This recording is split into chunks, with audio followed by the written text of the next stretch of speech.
Hello, namaskar. Good morning to everybody, our friends in North America, Latin America, and good afternoon to our audience and friends in Europe. Good evening in all of our friends in New Delhi, India, and a very good late evening to our audience in Taiwan, in Japan, in Australia, and all other countries. So today we are going to talk of a very interesting subject, that is celebration of colonialism by China. And uh, before we start, I'll give a very quick introduction to the organizers and to our honored speakers. Uh, the organizers are Center for Himalayan Asia Studies and Engagement, CHASE, which is a think tank, and it's focused on understanding issues which are impacting countries and societies in all around Himalayan Asia. And it's a platform for exchange of knowledge, views, and perspectives among Indian and international experts, researchers, writers, and advocacy groups who take keen interest in the developments in this region. We have Tibetan Youth Congress, the co-organizer of this series of webinars. And as everybody knows, TYC, Tibetan Youth Congress, is a worldwide organization of Tibetan diaspora. And this organization is now 50 years old and has a very checkered history. TYC stands for the common cause and struggle for Tibetan people for restoration of complete independence of whole of Tibet. And over these years, Tibetan Youth Congress has emerged not only as the largest socio-political organization of the Tibetan diaspora, but it has also uh, emerged as the most celebrated nursery of talent among Tibetan community. Um, this organization has produced some of the best leaders, including um, the Kalan Tripas, or presidents and prime ministers of Tibet, members of parliament, members of judiciary, some of the most learned intellectuals, and very well-known social workers and thinkers. So this is the introduction about the organizers, and uh, I would first give introduction of our learned speakers today. We have with us a very special guest today, who is joining us the first time. He is His Excellency Saleh Hudayar, the Prime Minister of the government in exile of East Turkestan. So, Your Excellency Saleh Hudayar, you are welcome on this discussion platform, and we hope that we'll have you again in future. And Mr. Saleh Hudayar he's an Uyghur American who is the current, as I said, Prime Minister of East Turkestan government in exile, and he is the founder of the East Turkestan National Awakening Movement, popularly known as ETNAM, and he is the leading voice advocating for the restoration of East Turkestan's independence. So, welcome, Your Excellency Salih Hudayar, to this platform. We have Mr. Kai Mueller, a very well-known expert on Tibet and China affairs. He is the executive director of the International Campaign for Tibet in Germany, and he is handling this responsibility since 2005. He coordinates ICT's activities which are related to United Nations and advocacy activities, and he has testified himself before the European Parliament and UN human rights bodies. By profession, he is a jurist and a social scientist with specialization in social studies, political science, and public administration. So, as we all know, The International Campaign for Tibet promotes the self determination and human rights of Tibetans, and it maintains offices in Washington, Brussels, Berlin, and Amsterdam. Mr. Kai, welcome once again to this forum. We have Mr. Engebatu Togochok, a very well known voice of southern Mongolia.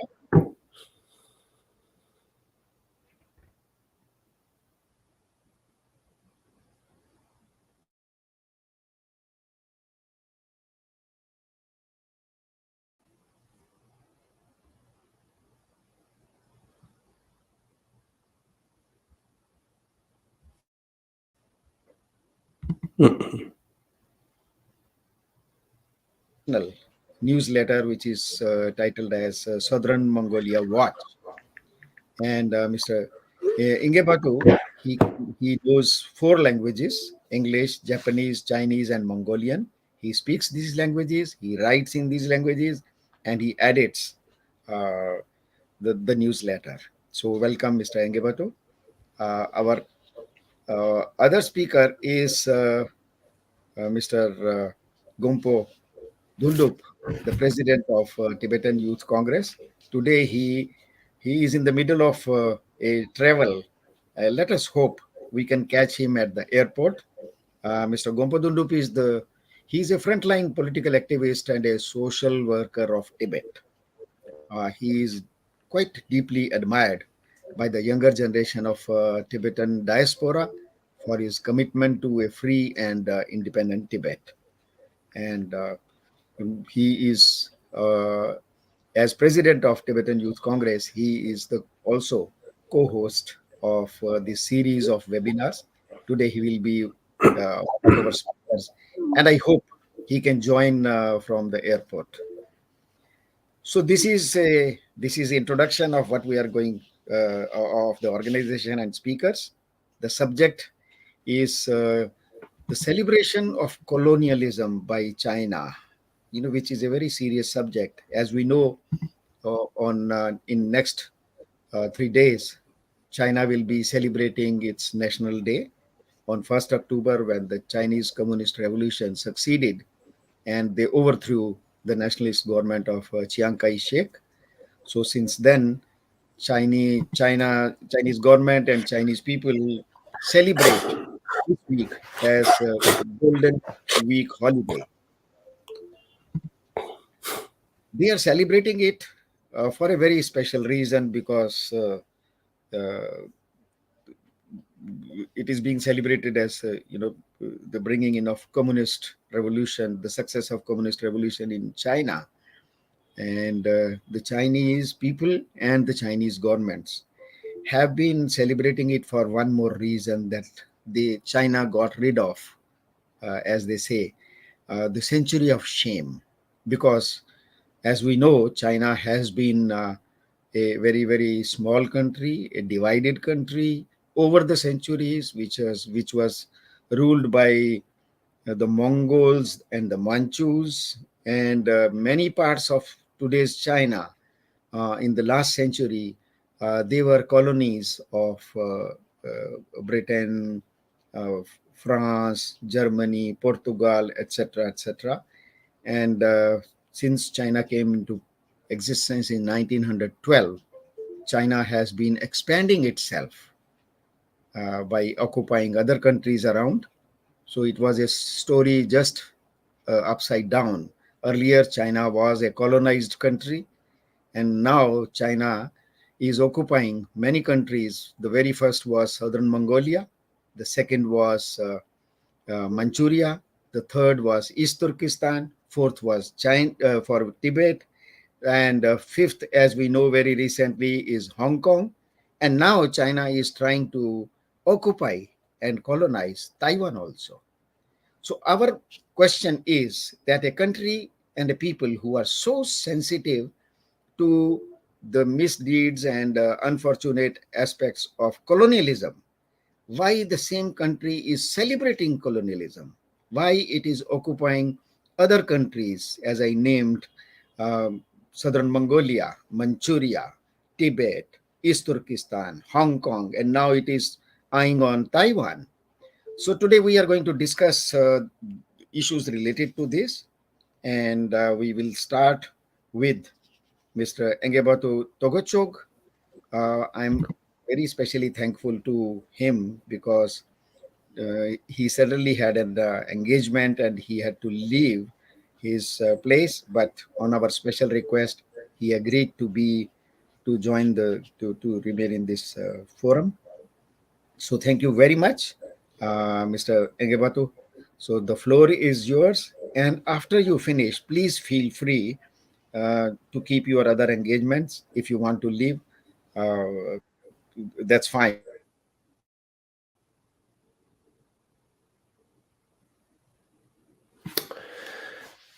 Thank you.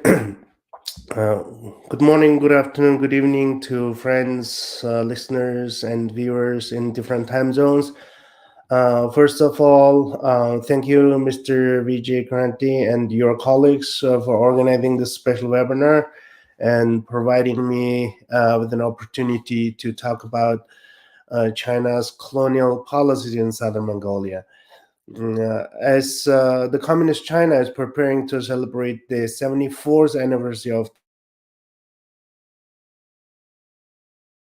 I would like to list out China's major atrocities committed in southern Mongolia in the chronological order to give you an idea of how our sovereign nation has been reduced to merely a cultural entity.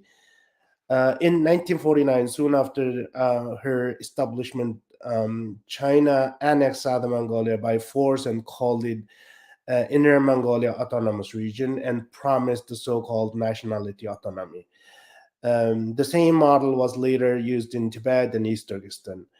The past 73 years tells us that the so-called nationality autonomy is a lie, and what fate awaited us was nothing but a series of genocide, ethnic cleansing, political repression, economic exploitation, cultural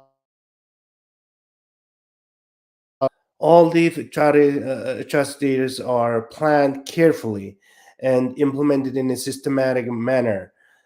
First, in the 1950s, the Chinese carried out the so called anti national rightist movement in southern Mongolia to purge the Mongolian elites. Tens of thousands of Mongolians were persecuted. Then the Chinese took away the military right of the Mongolian after using Mongolian cavalries to put down Tibetan uprising. In the 1960s through 1970s, the Chinese committed their first massive formal genocide in southern Mongolia. Entire southern Mongolian population was targeted by the genocide campaign that was carried out in the pretext of purging the members of separatist organization Inner Mongolian People's Party. The Mongolians were tortured to confess that they were the member of the national separatist group Inner Mongolian People's Party and forced to provide the names of all of their family members, relatives, and acquaintances as the members of the alleged separatist group. In many cases, under unbearable torture, um, those who exhaustively provided the names of the alleged members of the separatist group even confessed that their pets, livestock, and household utensils or members of the Inner Mongolian People's Party. Estimated 100,000 Mongolians were tortured to death and a half million imprisoned. Population in southern Mongolia is about 1.5 million. This means 1 out of 3 Mongolians are persecuted in this genocide campaign. Once the Mongolian population is crippled, the reduced in number, now it is a time for the Chinese to speed up their population transfer. In the early 1980s, the government of China proposed to migrate nearly a million Chinese peasants in a single wave into southern Mongolia. In 1981, Mongolian students across the region took to the streets and said no to this policy. policy. This was the largest student movement after the establishment of the People's Republic of China. After almost 2 months of protests, school strikes, the student movement was crushed by the Chinese authorities. Resistance never and students rose up again, and formed a number of underground organizations to fight for the national freedom. Among them, the largest and the most well-known one was the Southern Mongolian Democratic Alliance, whose goal is to fight for the total independence of Southern Mongolia and eventually to realize the dream of uniting with the independent country of Mongolia in the north.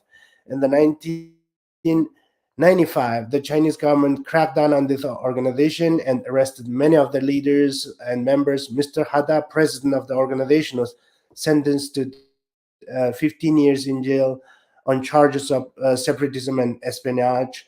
The vice president, Mr. Tukshi, was sentenced to 10 years in jail, and other leaders and members were also sentenced to different range of imprisonment, ranging from 6 months to 2 years. In 2010, Mr. Hada was supposed to be released from after released from prison after serving his full prison term, but the Chinese authorities moved him to another black jail and kept him there for another 4 years without any charges. And at the same time, his wife and son were also arrested and sent to jail on multiple trumped up charges until September 2020. Hada was under house arrest in an apartment owned and managed by the Chinese Public Security Bureau in Hohhot. Since then, he has been released. After cracking down on these resistance movements, starting 2001, the Chinese authorities started targeting to wipe out the Mongolian traditional way of life. Two major policies were implemented by the Chinese government. They were the ecological migration and ban over livestock raising. With these policies, Chinese government forcefully displaced the entire Mongolian herders from their ancestral lands to predominantly Chinese populated urban and agricultural areas. Nomadic way of life was accused of being backward way of life and blamed for the environmental degradation that in fact was caused by the Chinese intensive farming and mining practice. According to the Chinese State Council, China launched a massive resettlement project to resettle the remaining 1.2 million Uyghurs by 2015. That means China has already put an end to the nomadic civilization within its borders by the end of 2015. After taking away political rights and traditional way of life, now the Chinese government is targeting the Southern Mongolia's last defense of national identity, that is language. Starting September 2020, the Chinese government came up with a new policy called the second generation bilingual education, whose goal is to completely wipe out Mongolian language, culture, and identity from Southern Mongolia. Entire Southern Mongolian population stood up to this new round of cultural genocide. Hundreds of thousands of students took to the street, and the millions of parents and teachers launched a total school boycott. Of course, the Chinese regime responded with a heavy-handed crackdown as usual.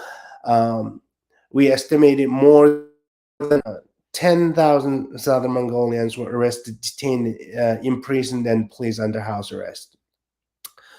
What followed this heavy-handed crackdown was a full-scale and full-speed cultural genocide campaign, the scope of which has extended far beyond the simple switch of medium of instruction from Mongolian to Chinese in schools. On January 1st, 2021, all government mouthpieces, including the Inner Mongolia Radio and television Mongolian language services, were ordered to start um, replacing Mongolian cultural programs with Chinese ones in order to promote the so-called strong sense of Chinese nationality, common identity. Learn Chinese and become a civilized person has been an official slogan publicly promoting Chinese supremacy and identity. Slogans of mutual interaction, mutual exchange, and mutual assimilation of all ethnic groups to firmly establish the Chinese nationality, common identity, have been aired repeatedly from television and radio station across the region.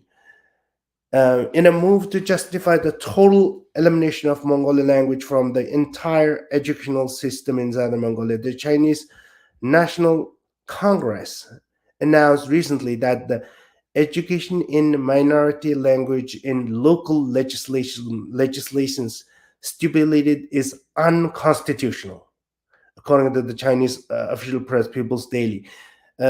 This overrides the Article 4 of the Constitution of People's Republic of China, which states all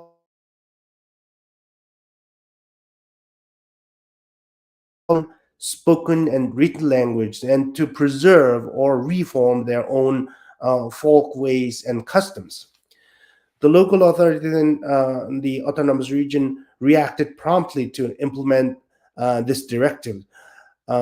Classes on Mongolian culture and history taught in Mongolian in local schools are considered to be under emphasizing the Chinese nationality, common identity, and deliberately overemphasizing individual ethnic groups, ethnic identity, and ethnic sentiment, and hence are removed from curriculum across the region. Um, in an effort to completely block all avenues of learning Mongolian, on January 9th, 2021, the Inner Mongolia Autonomous Region banning any school from gathering students to offer extracurricular learning courses or teaching new courses. It strictly prohibited middle and elementary school teachers from organizing or participating in any training organization outside the campus or any paid makeup courses organized by the teachers, parents, and parents' committees, or inducing students to participate in any paid makeup course organized by themselves or others, introducing students source and providing relevant information to any training organization outside the school campus is strictly prohibited. So flagrant cultural annihilation is most visible in the series of art and cultural performance put together by the Chinese authorities in during Mongolian, for example, traditional New Year, Chagansa. Peking operas have replaced the traditional Mongolian art performance in TV programs.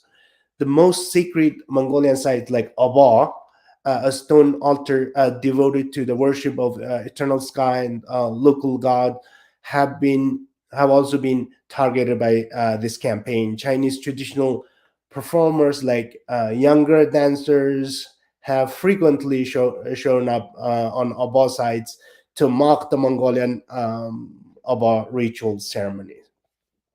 Sculptures of Mongolian historical figures have been taken down and smashed.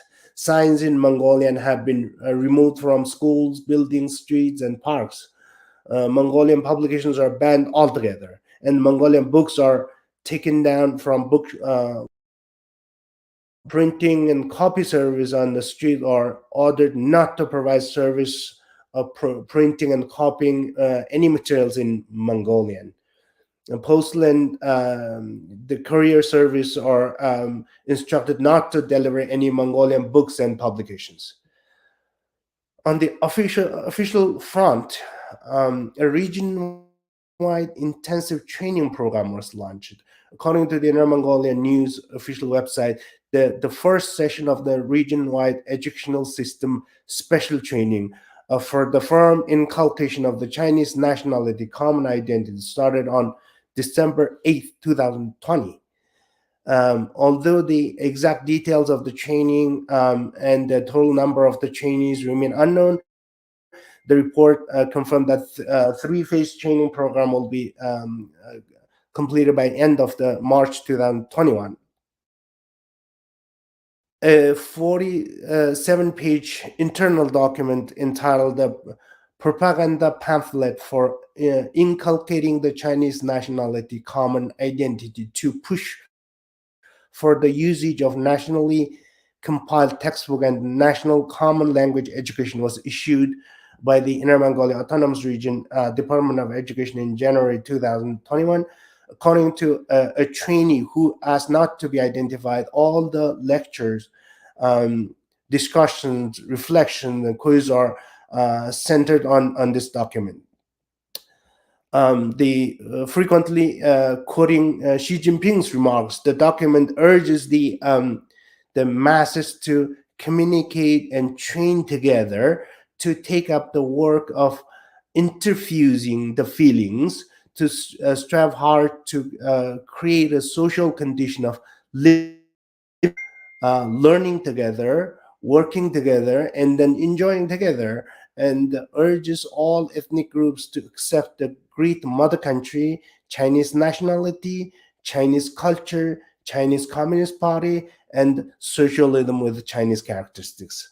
The document also warns the Southern Mongolians that the wrong path of narrow nationalism can easily lead to the return of separatist tendency. Another trainee who managed to leave China and arrived in the United States recently told us that he and all of his Mongolian co-workers were forced to receive this training for 2 months. During the training, they had to denounce their narrow nationalism and nationalistic feeling and embrace the Chinese nationality common identity.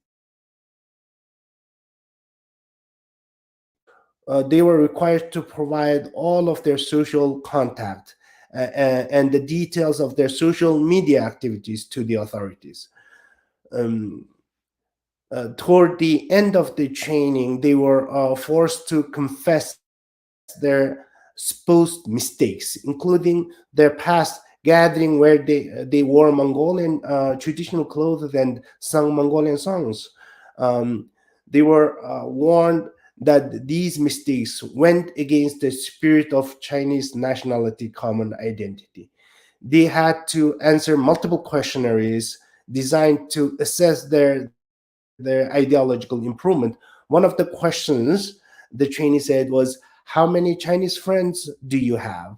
Those who answered none or few participate in extended trainings before they are qualified to graduate.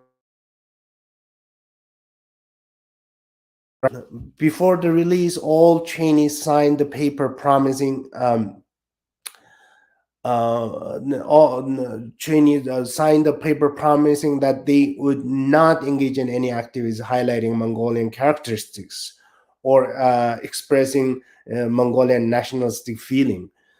So, from what's happening in the Uyghurs and what's happening to the Uyghurs and what's happening to the Mongolians and Tibetans, it is apparent that the Chinese authorities are engaging in different forms of genocide campaigns on multiple fronts.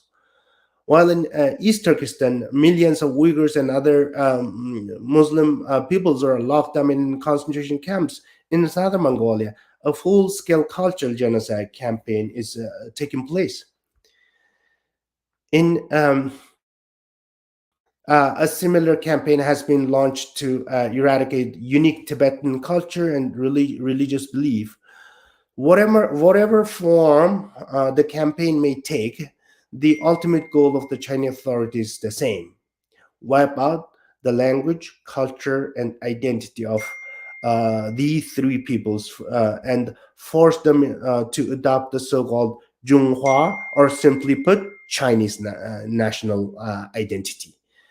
This goal is publicly stated and advertised by the Chinese government across China. So this is the tragic history of a sovereign nation under the Chinese colonial occupation. Thank you. Thank you very much, Mr. Angebatu, for a detailed description of various forms of activities which are going on under Chinese occupation, which explains that colonialism in its truest form is being practiced by China in southern Mongolia.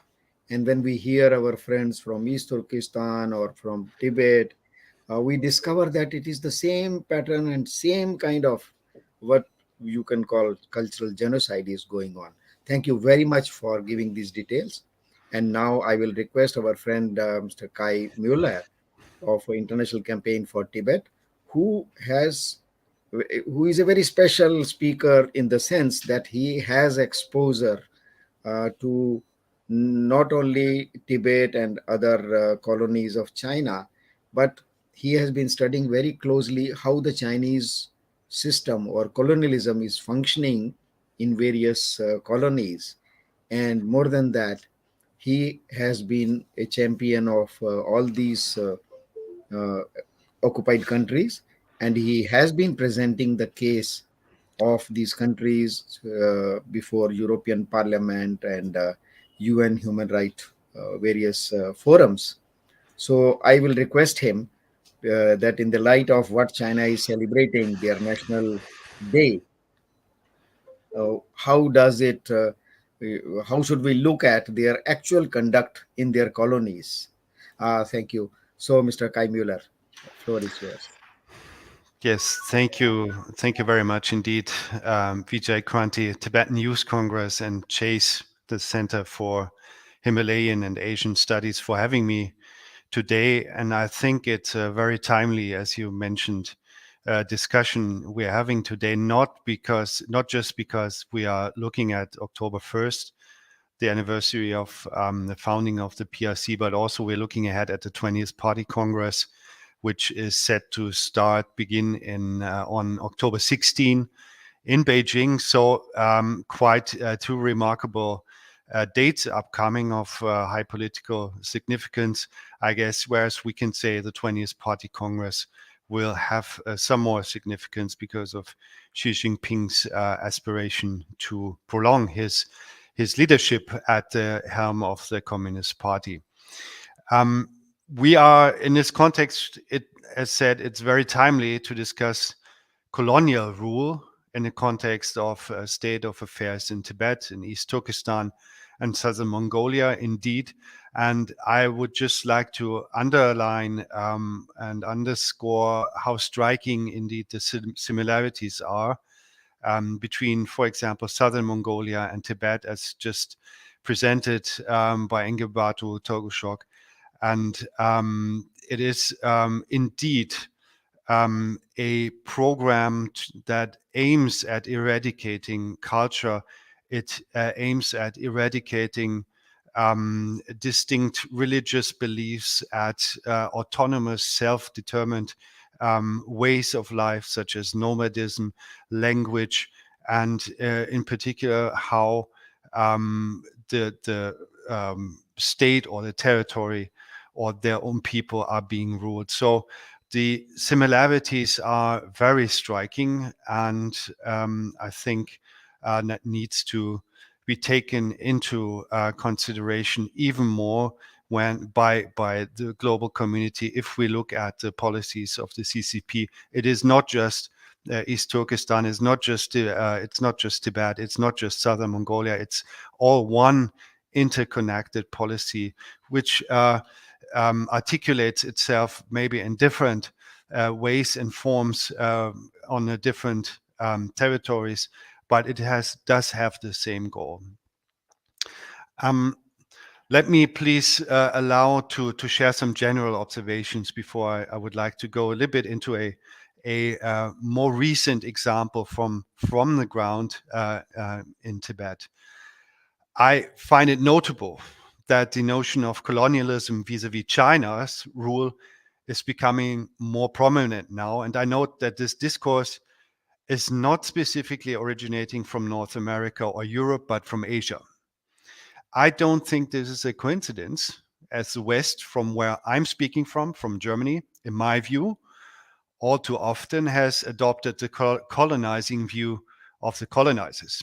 This is the case when countries, peoples, and territories are being viewed implicitly or explicitly as subject to power politics of so-called big nations, such as China. And those countries, those peoples become somewhat like pawns in a geopolitical game perhaps, and their claim to their own identity, history, and statehood even is being ignored. They are the quote unquote little people in this perception that can be pushed around, their aspirations sacrificed, colonized, their culture and identity erased or assimilated. But it should be clear that Tibetans, Uyghurs, and Mongolians, and many others, are not those little people. They need to be respected as entities in their own right. Their history and their aspiration for statehood needs to be respected. In this sense, I believe our Western view on China, on the Tibetans, the Uyghurs, and the Mongolians needs to be decolonized itself. This explicitly requires adopting the perspectives of those colonized.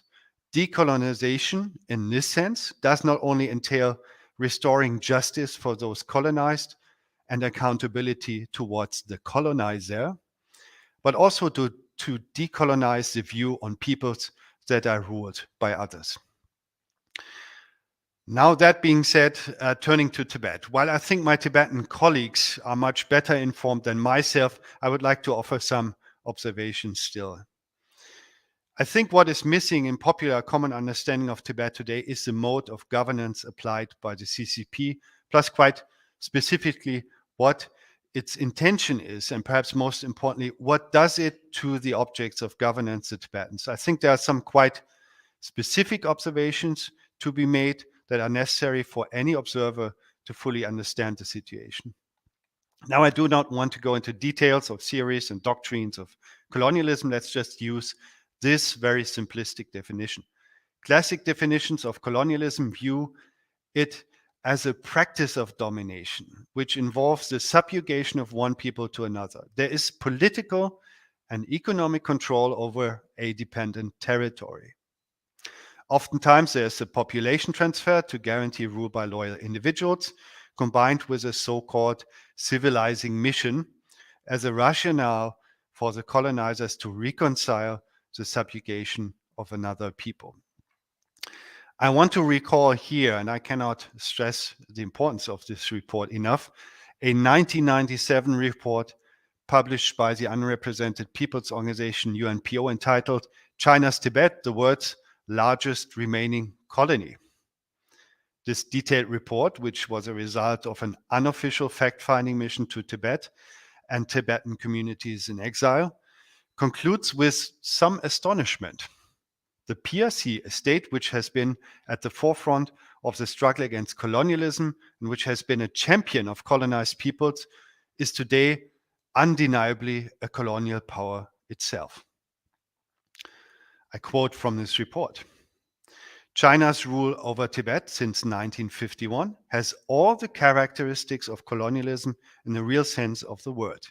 This is evident not only from the manner in which Chinese authority was established and maintained in Tibet. It is clear from the way in which the Chinese authorities decide on and implement economic and other development policies and exploit natural resources, and from the population transfer of millions of Chinese into Tibet. It is clear also from the policies implemented by China regarding the Tibetan language, culture, and religion. Mostly revealing is the attitude of the Chinese authorities and the Tibetan people, whose perception of each other are typical of those of the colonial power and the colonized people.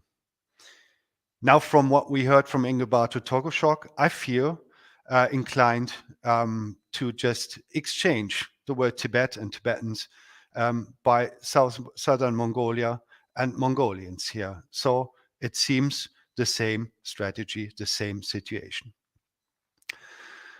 And if we look at Tibet today, we find the observations made in this 1997 report still relevant, and they may be even more pressing than they were. In this context, I would like to share a recent development in Tibet that is significant, and that is quite, I think, indicative of what the nature of this rule is on the ground.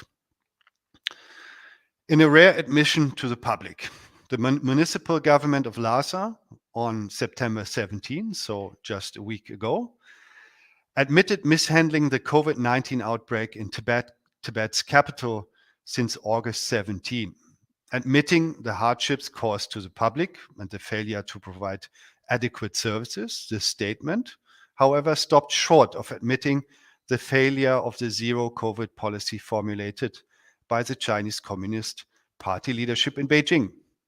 On the contrary, the so-called Tibet Autonomous Region Party Secretary Wang Junsheng declared the TAR, Tibet Autonomous Region, CCP Standing Committee meeting on the morning of September 19 that there would be no change in the zero COVID policy. The statement came alongside a stepping up of censorship and clamping down on those who openly expressed their grievances and pleas. Besides issuing this apologetic statement, apparently to assuage public anger, the Chinese authorities announced no meaningful remedial measures concerning public health to alleviate the current fairly dire COVID situation in Lhasa or the Tibetan areas in and outside the Tibet Autonomous Region. During the press conference organized by the Lhasa municipal government, Damdul, a Tibetan, who holds concurrent positions as a vice mayor of the city and a standing committee member of the city's CCP, admitted the failure of the municipal government and the hardships to the public due to the city government's shortcomings and weaknesses. Damdul expressed remorse for the lack of COVID-19 testing capacity, delayed and inaccurate test results, inadequate garbage removal and cleaning services, cross-infections, inefficient staff, and logistical inefficiency due to the rushed implementation of measures against the outbreak of COVID-19. However, as said, the approach of the CCP leadership in the TAR is much different and ignorant of the apparent policy failure in Tibet around COVID. As we hear now, sadly so, there are reports of several suicides committed by apparently desperate Tibetans. The situation in Tibet with regard to COVID remains very much of concern. Now, what is significant in the context of the discourse on colonial rule in Tibet? As colonizers, the Chinese state by all means needs to maintain the posture of the benevolent, liberating, and caring ruler who has brought progress and prosperity to a once backward and underdeveloped people. Nothing must question this narrative, as it is connected to the very justification of rule in Tibet itself. A narrative that in its essence is deeply colonial and reminiscent of colonial rule in Africa and Asia by European nations, with its discriminatory and racist attitude. It is the attitude typical for the colonial power vis-à-vis the colonized people. Consequently, the CCP, and more specifically the Chinese leadership of the CCP, cannot allow to give just 1 inch of acknowledgement of failure, and therefore no apology from the CCP leadership on the severe issues in Lhasa and beyond on COVID. Let me note, without relieving any official in Tibet from responsibility and accountability, Tibetan or Chinese, that it was the vice mayor from Lhasa, a Tibetan, admitting mishandling. This can mean 2 things. 1, Tibetan officials in occupied Tibet have a residual amount of empathy and responsibility for their countrymen, or Tibetans are simply sent to the front by the CCP as scapegoats. I find the COVID crisis in Tibet a very telling example for Chinese rule in Tibet. How are issues addressed? How are real and tangible policy failures being addressed? My observation is that the nature of colonial rule forbids the Chinese Communist Party to concede or acknowledge any mistake and problem that is a result of wrong decision-making and administration. It would simply shake up the very basis of Chinese rule in Tibet. This is part of the DNA of colonial rule in Tibet. And this nature of the CCP policies in Tibet needs to be discussed and addressed with greater urgency. There needs to be an understanding of this DNA of CCP rule in Tibet, its intentions, and foremost, the consequences for Tibetan people. For us in the West, from where I'm speaking, this is necessary to be able to decolonize our views on power and conflict in Asia and around China.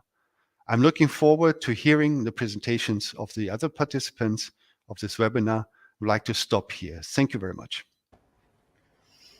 Oh, thank you, Kai Bueller. As we all expected from you, the very incisive presentation you have made and the way you have analyzed the colonial conduct of China, that clarifies so many doubts if anybody had. And especially in your position, the way you have studied China, you gave a very good perspective of colonialism being practiced by China in identical form, whether it is in Tibet, whether it is in southern Mongolia, whether it is in East Turkestan. And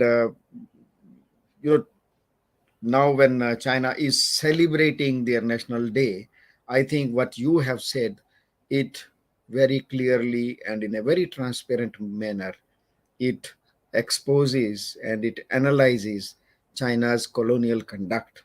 And let us hope, as you said, the world will wake up and the world will join hands to fight this colonialism, and these countries will be free very soon. Thank you very much. And now we are coming to a very star speaker, who is His Excellency Prime Minister Saleh Hudayar of East Turkestan, the government in exile. This is first time that in our on this platform we are honoring you, and we have the benefit of listening to you, sir. And we would love to listen about the situation in East Turkestan from the point of view of a responsible person of the community who has been colonized since right from the day when Mao Zedong, as he said, liberated China. And at the same time, East Turkestan was colonized. So we would love to listen to His Excellency Prime Minister Saleh Hudayar. Please, sir. Firstly, I'd like to thank you, Mr. Vijay Kranti, and the Tibetan Youth Congress and Chase for organizing this event. I'd also like to thank the speakers before me, Mr. Ingabati Tuchuk and Mr. Kai Muller, for highlighting the important similarities between the Chinese colonization or the practice of Chinese colonization in East Turkestan, in Tibet, and in southern Mongolia. Unfortunately, as Mr. Kai Mueller stated earlier, the reality is what is happening in our territories in these occupied countries is colonialism in the 21st century. And China's goal in this colonization is essentially to eradicate the different nations, not just their sovereignty, but physically eradicate our people's existence, whether it's the Uyghurs in East Turkestan or the Tibetans in Tibet or the Mongolians in southern Mongolia. The most pressing of this is the situation in East Turkestan, which has developed into a full-blown genocide under the Chinese Communist Party and the leader and the People's Republic of China since 2014. However, China's plans for colonizing and occupying East Turkestan date far back, over 73 years ago, when even before the founding of the People's Republic of China in October 1st. In fact, in 1921, the founding father, or viewed as the founding father of the modern Chinese nation, Sun Yat-sen, published a book called The International Development of China in the English language. And he has a specific chapter which is titled The Colonization of Xinjiang, the Chinese terminology, meaning the colony or the new territory, which they use for East Turkestan, Tibet, and Mongolia. In that, he puts forward this strategy to essentially occupy and colonize these countries, which are now facing this occupation and colonization, to ensure the growth and development of the Chinese nation. And it is under this narrative, similar narrative, that you see the Chinese government, especially under Xi Jinping, since 2013, putting out this so-called national rejuvenation terminology to further exacerbate and speed up the process of colonization and genocide in East Turkestan, and as we see more recently as well in southern Mongolia and Tibet. In October 1st, when the PRC, in fact, before the PRC declared its, before the Chinese Communists declared the founding of the PRC, in August 27th, the top leaders of the East Turkestan Republic were killed in what the Soviets explained as a mysterious plane crash. On October 1st, the PRC was declared, and 12 days later, on October 13th, the People's Republic of China invaded East Turkestan with its People's Liberation Army. On December 22nd, 1949, shortly 2 months after invading East Turkestan, the East Turkestan Republic was forcibly overthrown by the PLA. Over the first 5 years of occupation, the people of East Turkestan resisted against the Chinese occupation, leading to the deaths of 150,000 East Turkestanis, which the Chinese government labeled as, quote, enemies of China, according to Urumqi radio reports from that era. To further solidify its occupation and initiate the process of colonization, China set up the XPCC, or the Xinjiang Production and Construction Corps, a paramilitary force specifically created to colonize East Turkestan and prevent any dissent against Chinese occupation. Since it was initially founded with 300,000 Chinese soldiers and their families, because at the time of occupation of East Turkestan in late 1949, the Chinese population in East Turkestan was very insignificant, to the point that there was no actual large Chinese settlements in East Turkestan. All of those that came were the Chinese soldiers that had been sent to invade and occupy East Turkestan, and their families that had, as well as Chinese civilian diplomats and officials, government officials that they sent to govern East Turkestan. In 1955, China designated East Turkestan as a so-called Xinjiang Uyghur Autonomous Region, luring our people in an attempt to prevent our people to redeclare their independence. China used this as a bait, the same type of bait that they are using in Hong Kong, that they are using in Tibet as well. With the one country, two systems is what has developed in the situation of Hong Kong. But it's the same type of thing, is to deny the statehood and the rights, the political rights of the people in these occupied countries. Over the past several decades, the past 7 decades, China has been engaging in a brutal campaign of colonization, which has exacerbated again in recent years, especially post 2001, with in East Turkestan with the China's so-called war against Uyghurs, or war against terrorism, following the September 11 attacks that occurred in the United States. Using the fact, or exploiting the fact, that the majority of East Turkestan's people are ethnically Turkic and predominantly Muslim, China began to label all forms of expression of East Turkestani identity and resistance against Chinese occupation and Chinese rule in East Turkestan as terrorism. As mentioned by the previous speaker, Mr.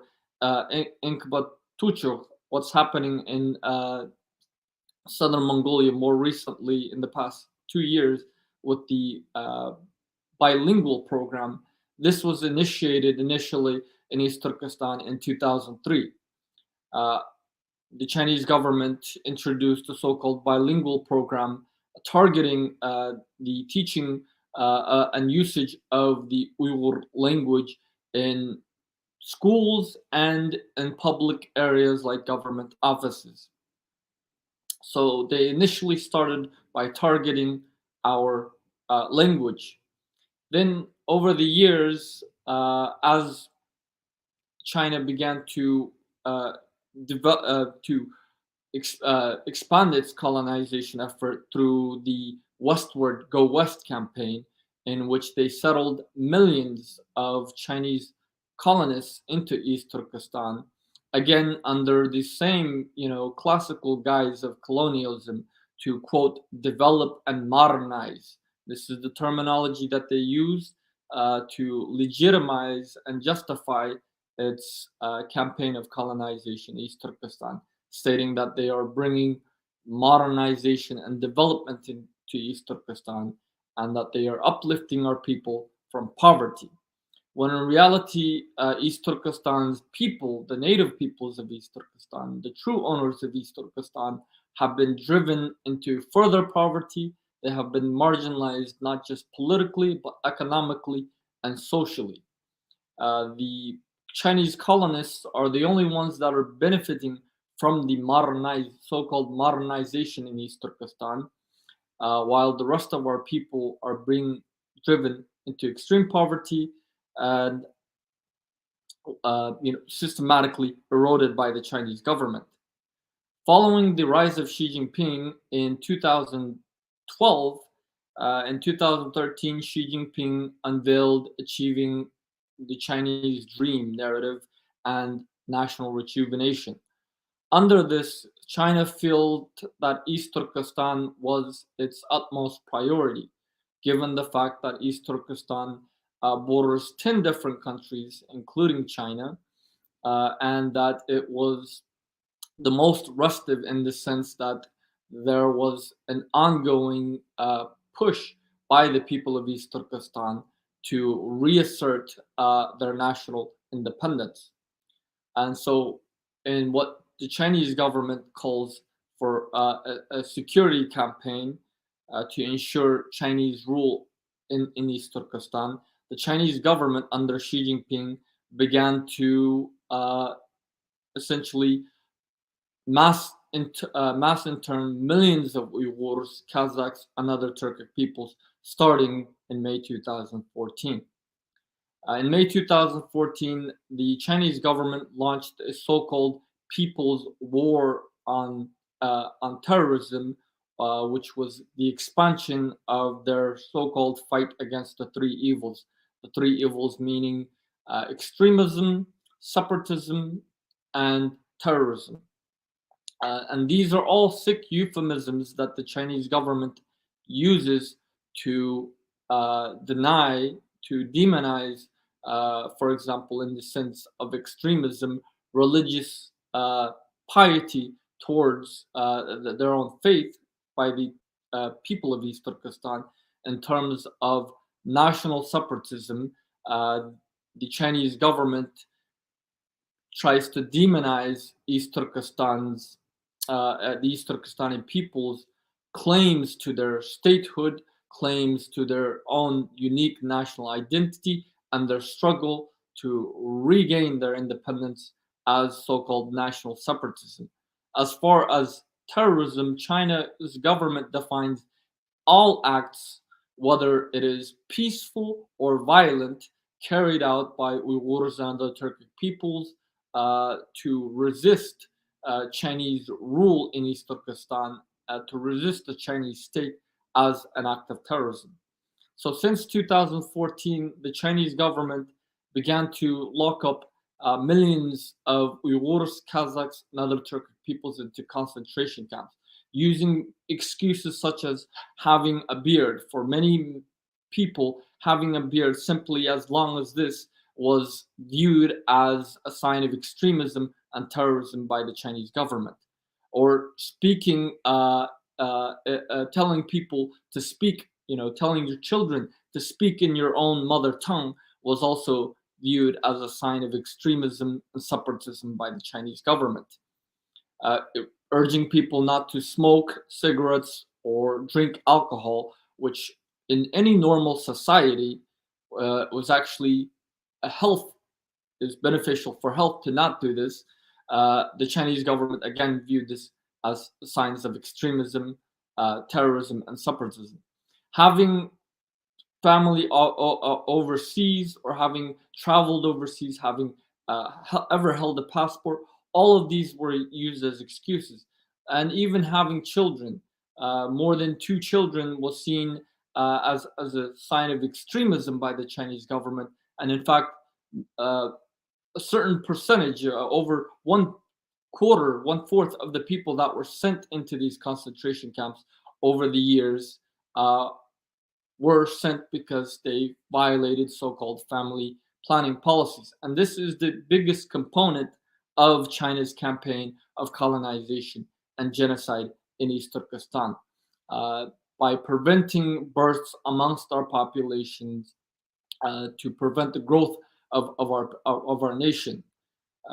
According to the Chinese government, between 1979 and 2009, they prevented so-called 3.7 illegal births in East Turkestan alone. Post 2009, we know that hundreds of thousands of Uyghur and other Turkic women have been forcibly sterilized by the Chinese government as this campaign of genocide continues. On top of this, we see this in Tibet as well, and we see this in southern Mongolia as well. The Chinese colonists, the Chinese government, in a bid to assimilate and breed out our population, are coercing Uyghur and other Turkic women to marry the Chinese colonists men in an effort to essentially breed out our population. The Chinese government, in its own statements, white paper in 2020, denied what it's doing in East Turkestan, stating that they are giving vocational training to our people, and that they are re-educating them, and that they are modernizing and developing our nation. But what is happening in East Turkestan, what the places that these Uyghurs and other people are being interned in, are no doubt concentration camps with watchtowers, with tall walls and barbed wire fencing, with cells, and where they face constant torture, rape, sterilization, and some are even killed for their organs, which are then harvested and sold as so-called halal organs to wealthy Muslims. According to the US Department of Defense, in May 2019, they estimated that 3 million Uyghurs and other Turkic people were held in these camps. The Chinese government itself, in its 2020 white paper, stated that between 2014 and 2019, they sent 1.29 million people per year, or roughly 7.8 million people over the course of 6 years into these concentration camps. And all of these atrocities that the Chinese government has been doing in East Turkestan has been recognized as genocide by several governments, including the United States government and parliaments of the European Union, and other members states of the European Union, including the UK, the Netherlands, France, the Czech Republic, among others. Unfortunately, not much is being done to put an end to these ongoing campaigns of colonization and genocide. While this event today is to highlight this, I would also like to use this event to call for global action. There, as Mr. Kai Mueller says, there needs to be a push for the decolonization of China and the territories that are under Chinese occupation, especially East Turkestan, Tibet, Southern Mongolia, and Hong Kong. Without this decolonization process, there can be no way to ensure the freedoms, the human rights, or the very existence of our peoples. It is important that, as Mr. Kai Mueller reiterated several times, that the international community support the rightful rights of these nations to regain their national sovereignty and to reestablish their statehood as complete independent nations. Because, as mentioned earlier,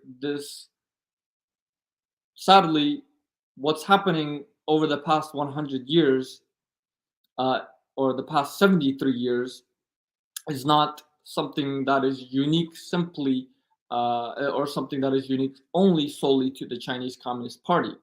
Whether a different type of government comes to China or not in the coming decades, and we hope that China becomes a democratic nation, it still will not fix fix the situation or bring an everlasting solution to the problems faced by the people of East Turkestan, Tibet, Southern Mongolia, and Hong Kong.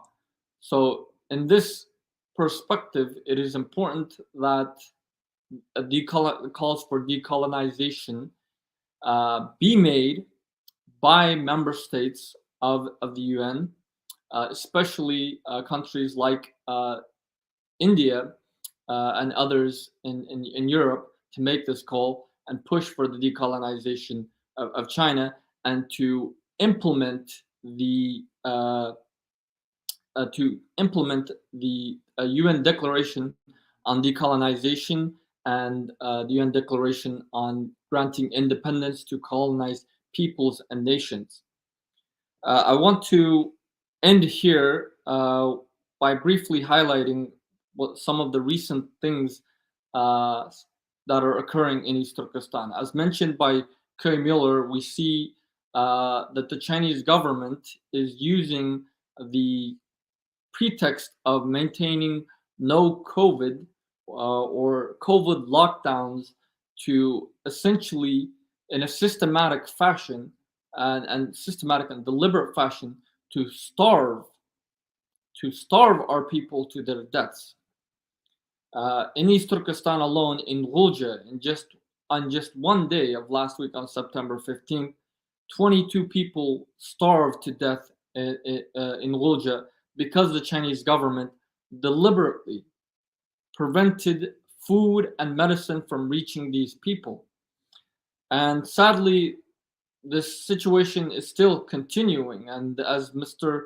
Mueller stated, the Chinese government or the Chinese colonizers are not wanting to accept blame, to accept the responsibility, instead pushing off these responsibilities and blames for their brutal actions to the sad but colonized people who are being used as puppet officials by the Chinese colonizers. So, in this event, we need to understand that while the world thinks that colonialism has ended, especially post 1960s and the UN process of decolonization, colonialism is existing today at this very moment, continuing in China, in the territories and countries occupied by China, like East Turkestan, Tibet, and southern Mongolia. China has been using since 2001, has been using all efforts, using the excuse of counterterrorism and labeling Uyghurs, Tibetans, Southern Mongolians, and others who resist the Chinese government's colonial policies, colonial and genocidal policies as terrorism. And I want to end here with this one statement. Colonialism and genocide is the biggest form, is the greatest form of terrorism. So we hope that the world acts before it's too late to hold the terrorist Chinese state accountable for its ongoing campaign of colonization and genocide and occupation, and work to bring a swift justice for all the people that are suffering. Because as Mr. Ingeborg Tutochuk and Mr. Kai Mueller mentioned several times, it doesn't stop here with East Turkestan, it doesn't stop here with Tibet, it doesn't stop here with southern Mongolia. The Chinese colonial empire wants to further expand westward, and that's why they have the Belt and Road Initiative. We see them engaging in neo-colonialism in Southeast Asia, in Africa, in Central Asia, and unless the world comes together and puts a stop to this, a lot of other nations are going to face the same tragic experiences that we are facing today. Thank you. Thank you, Prime Minister Saleh Hudayar. You have not only presented the case of East Turkestan, the way colonialism is being practiced right from 1949 to this day in East Turkestan by China, but you have raised a few points which I think the world needs special attention. Number one is that it is not going to make any difference whether, even if democracy comes to China, even if the governments change, even if Xi Jinping is replaced by some other leader. The real problem is occupation of these colonies. And unless East Turkestan, Tibet, southern Mongolia, unless they get total freedom, there is no end to the colonialism, no end to the exploitation of these people. And one point which I would really admire is the way you have expressed that colonialism plus cultural genocide, which are being practiced by China today in Tibet, in East Turkestan, in southern Mongolia, is the worst kind of terrorism. That's, I think, a definition which the world must take serious note of. Thank you very much. And I'm very happy that you have joined us for the first time in this series of webinars. And we hope you will be with us again very soon. So thank you very much for this. Now we have our representative from Tibetan Youth Congress. Earlier, President Gompora was supposed to join us, but he suddenly had a travel plan. And right now, he is in the middle of his air travel. That's why he could not join. But we have Mr. Sonam Tsering, who is the General Secretary of Tibetan Youth Congress, a very popular leader of among Tibetan youths, and who has been very actively engaged with this series of webinars. So we have Mr. Sonam Tsering. He will be presenting the perspective on this issue, the Tibetan Youth Congress perspective. Sonam Tsering la, welcome, please. Vijiji, can I share the same in my thank you note? Or Oh yes, of course, of course. Uh, yeah, we at the end of this webinar, we have a vote of thanks, and of course we will have vote of thanks. But then before that, we let us should we have a few questions, please? Yeah. Okay, so I will request Sonam Teringla to give his comments and his vote of thanks after we have a short session of question and answers. I hope we have Professor Ayushi Ketkar with us, uh, who handles the question answer session. Professor Ayushi, yeah, we'll have a very quick session, please. Yep. Thank you, sir. Uh, yes, the questions are going to be sharp and pointed. For His Highness, sir, you have rightly mentioned how the worst form of terrorism is colonialism and genocide. My question to you is, most of the time for the Western world, and China also plays this narrative more often than not, they talk of radical Islam as the worst form of terrorism. And here, probably the Uyghur Muslims are at a disadvantage. So, how do you think you are going to tackle this? And there's a very interesting question that has come from the audience also, where they want to know that the the East Turkestan government in exile, which was inaugurated in the US, it's not recognized by China. In fact, it's not even recognized by the US. So, how do you think you will get recognition and greater legitimacy in the days to come? And a final question for you, sir, is since you head the National Awakening movement, I would like to know the role of youth and diaspora in national awakening and rejuvenation. To Kai, sir, you mentioned a very important thing which we as scholars of international relations talk about, and that is the role of narrative. And like how the Britishers had the white man's burden as their narrative for kind of colonizing the world, and that gave them a justification. Do you think in some way China is building a narrative for colonizing? They are giving the narrative of development, of civilization, and whole lot of very lucrative things, and trying to show to these territories that they have colonized, whether it's Tibet, whether it's South Mongolia. So I would like to know the role of narrative when it comes to you. Another interesting thing that you mentioned is the role of how victims become predators. Okay, like China, which has suffered colonialism for many, many years. In fact, as rightly mentioned by Vijay sir, a century of humiliation, what they talk of. Today, they are acting as the biggest colonizers. So here they have become from victims, they have turned into predators.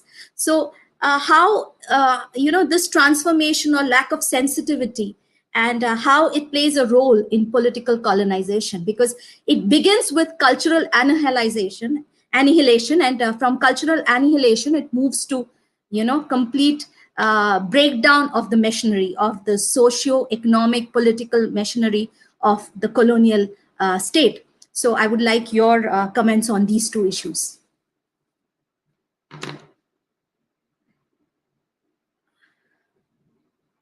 Yeah, let us start with Prime Minister Hudaya.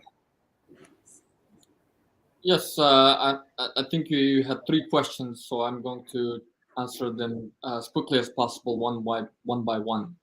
In terms of the international community viewing radical Islam as the worst form of terrorism versus colonialism and genocide as the worst form of terrorism. While in terms of radical Islam, there are policies, humane ways to de-radicalize people to prevent, people from becoming radicalized and engaging in violent acts of terror.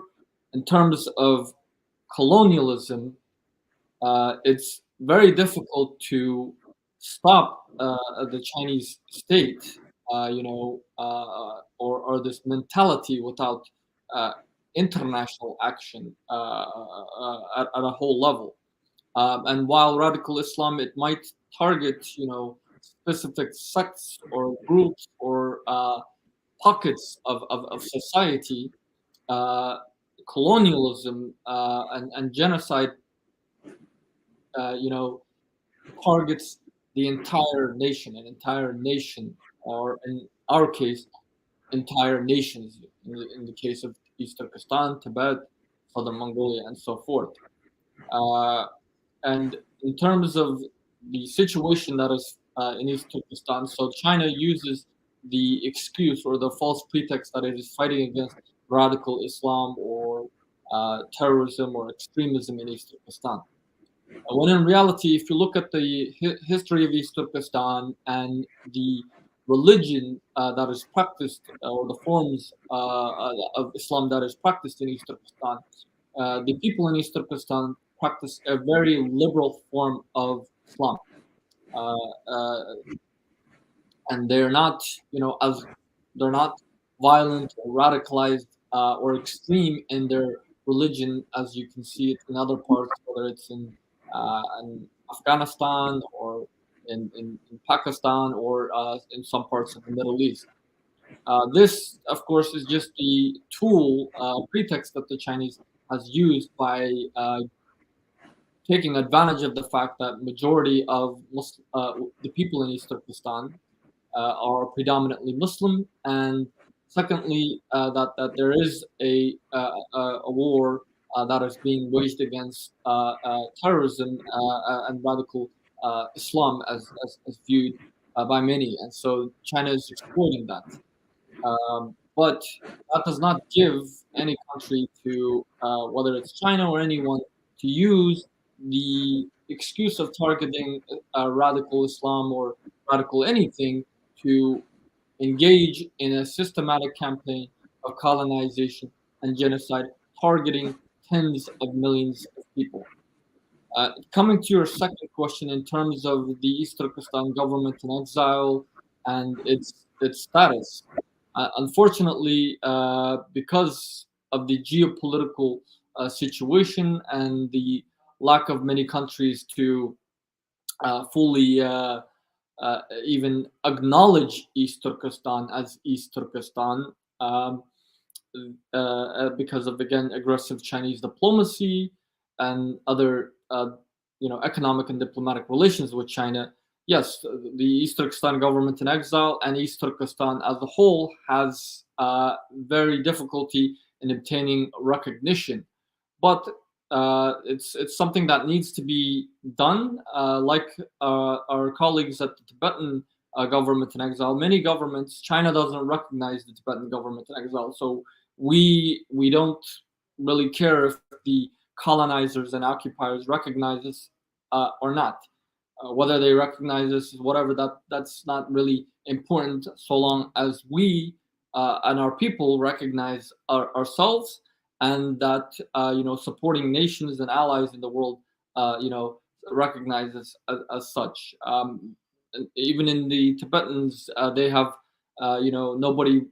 no government really recognizes their officially recognizes their government in exile. So we have a lot to learn from that, but we have been pushing for at least similar recognition of East Turkestan as an occupied country like Tibet. And in terms of the role of youth in East Turkestan's national movement, so the youth are the future of a nation. They are vital for that nation to progress and thrive into the future generations.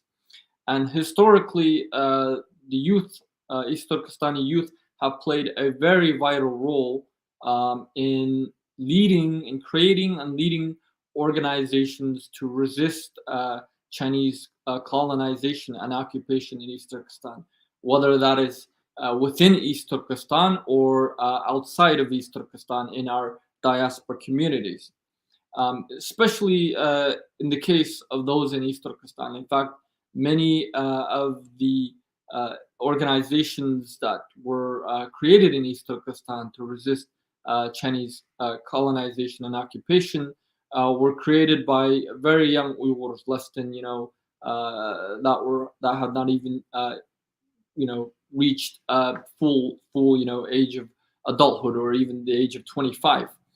And this is another component that the Chinese government is targeting to prevent our youth, our future, from making progress and from carrying on our national, historical, cultural, ethnic, and linguistic identity.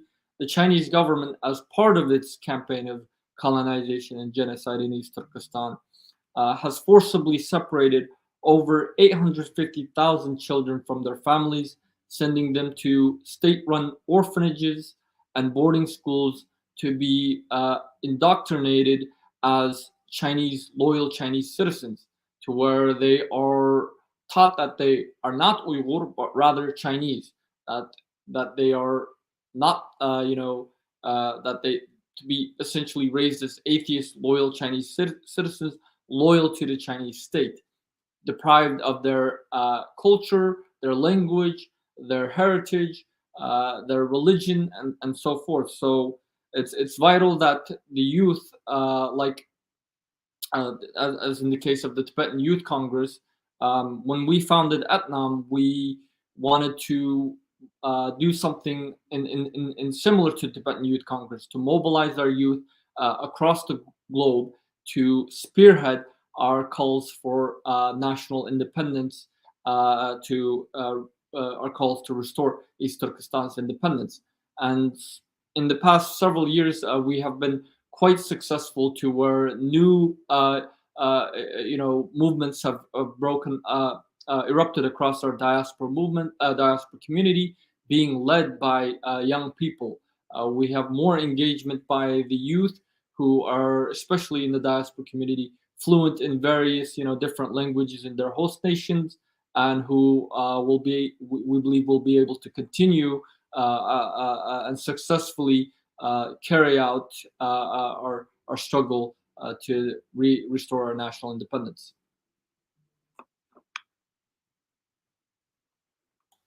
Yeah, thank you. Mr. Kai Müller, please.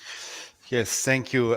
Two very, very relevant questions, and I try to be very brief on them. First, the question from victim to perpetrator. I think I would like to stress more the fact that it's a conscious policy decision by Chinese leaders to implement policies in East Turkestan, in Tibet, and Southern Mongolia. I think we should not involve ourselves too much in a what may seem as an apologetic discourse on Chinese history and Chinese present, and the policy decisions that are being made right now by actual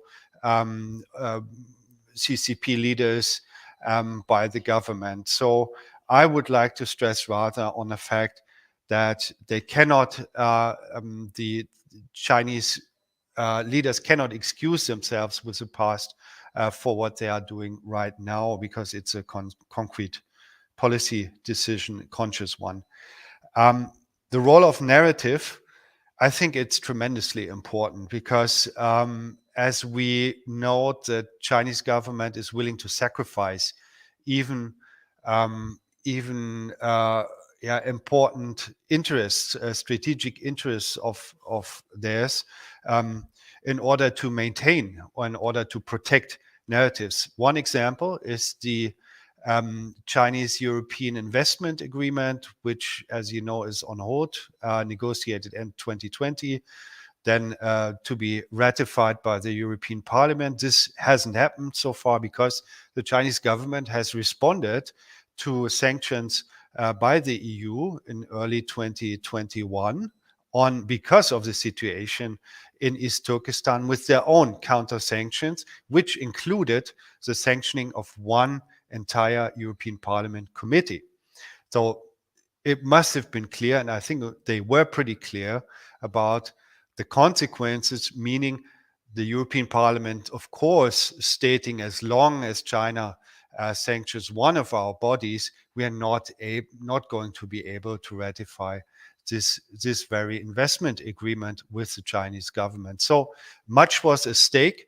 Apparently, the Chinese government was more interested in protecting the narrative of everything is in order in East Turkestan.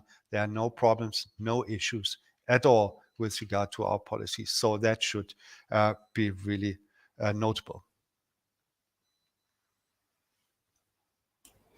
Yeah, thank you very much. This the question answer session also helped us in touching those points which were otherwise left out, or our audience expected to be elaborated upon. So I think we are coming now to the concluding part of it. I will request our friend and co-host Sonam Tseringla to please give his comments and also vote of thanks. Sonam Tsering. Uh, Thank you, VGG, and thank you to all our guest speakers for joining us on this webinar. Actually, our president, he is joining and he will be presenting in the webinar, but because he is still in the check-in line, he won't be able to join. So I will be giving giving a thank you note. And before that, as rightly spoken by our guest speakers, China controlled Tibet for the last 6 decades, and they continue to tighten their control over Tibetans through various monetary mediums.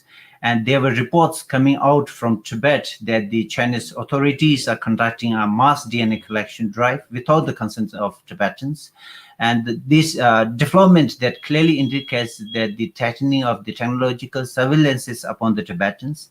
And the CCP has implemented biosecurity as an agency to control the population, especially those in the occupied regions of Tibet, East Turkestan, South Mongolia are being targeted.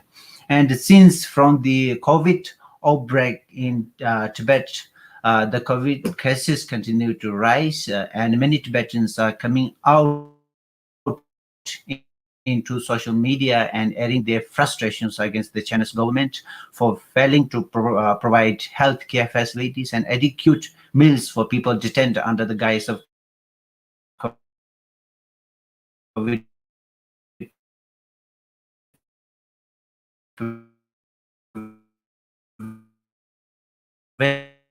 in place. And as the authoritarian lockdown in Lhasa are closing its second month, Tibetans are facing growing hardships by the scarce supply of essential commodities and ill treatment of the authorities.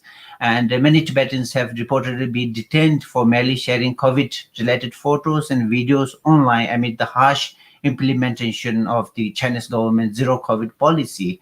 Even in the worst situations, Tibetans inside Tibet, they are calling to the Chinese authorities to address their grievances in the most appealing and most respectful way, but their videos are deleting from their social medias, and they are threatening by accusing them of spreading misinformations. So the situation inside Tibet is very critical as of now, and there were reports coming out from Tibet that the China's zero COVID policy pushed 5 Tibetans to commit suicide in 3 days. So the situation inside Tibet is very critical as of now. And to share a brief about the what Chinese government is doing in Tibet, I will be sharing a point about on the title of the point is "Why Are You So Silent?" I hope that through this point it will give a brief idea about what the Chinese government is doing in Tibet. And I wrote the poem 2 years back. So, why are you so silent? When your countrymen continue to scream in great pain behind bars with broken bones, why are you so silent when the monasteries and nunneries are destroyed and demolished down to ashes? Why are you so silent when the forests are fired and trees cut down to timbers in great number? Why are you so silent when the monks and nuns in great numbers are forcibly evicted from their institutions? Why are you so silent when the singers and writers are imprisoned for speaking out the injustice imposed upon them? Why are you so silent when they mined minerals out of the mountains and made a whole lot of holes in the Himalayas? Why are you so silent when they installed eyes on every street pole and watched you pee and peep in deep silence? Why are you so silent when the rivers and rivulets are controlled by building dams after dams? Why are you so silent when you are not dumb and numb enough to ignore the injustice? This is a point that portrays the overall situation inside Tibet. With this, I will end up speaking about the situation inside Tibet, and I want to firstly, thank His Excellency Prime Minister Salih Udaya, Prime Minister of East Turkestan Government in Exile, for joining our webinar. And we are aware that your organization, Ethanum, has filed a legal complaint against the Chinese government in International Criminal Court, and we are sure that you will win the case in your favor with the support of the UN and international community to your just cause. Thank you so much for joining in our webinar, and we are looking forward to have more joint actions against the Chinese Communist government to strengthen our actions against the communist government. So thank you. And as I want to thank Mr. Kai Muller, Director of the International Campaign for Tibet, Germany, for extensively making presentations on the colonial conduct of the Chinese authorities in Tibet. And I think it's your third time in joining our webinar. So thank you very much, Mr. Kaimala. And I also want to thank Mr. Ngabatu Tongkochok for joining us for the second time. And I also, like every time, I also want to thank Mr. Vijay our co-host and chairman of the Chase, for picking out right topic for the right time, and for handling all these webinars as a moderator so successfully. Thank you, Vijayji. And I want to thank Professor Ayushi Ketka for handling the question and answer, and of course for raising some of the very important questions to our guest speakers. Thank you very much. And with this, I also want to thank Mr. Lobson Stenla for always handling these social media and for live action walks. So thank you very much. And at last, I want to thank the audience who are joining in our live stream. Thank you for patience. And thank you everyone for making this webinar success. Thank you. Okay, and thanks to you, Sonam Seringji, also. And now it's time to conclude. And I very much hope that our experts, with their long experience and long commitment to understanding these issues, has been very helpful for our audience. I got a couple of comments where I'm reading that one of them says that this webinar was eye-opening because we did not know many things about what China is doing in these countries. So thank you very much. And as we conclude this webinar in our series, we will be with you once again very soon with a new subject which deals with China, with the Himalayan Asia region. And so we meet very soon with a new subject. So goodbye, namaste, and tashtele.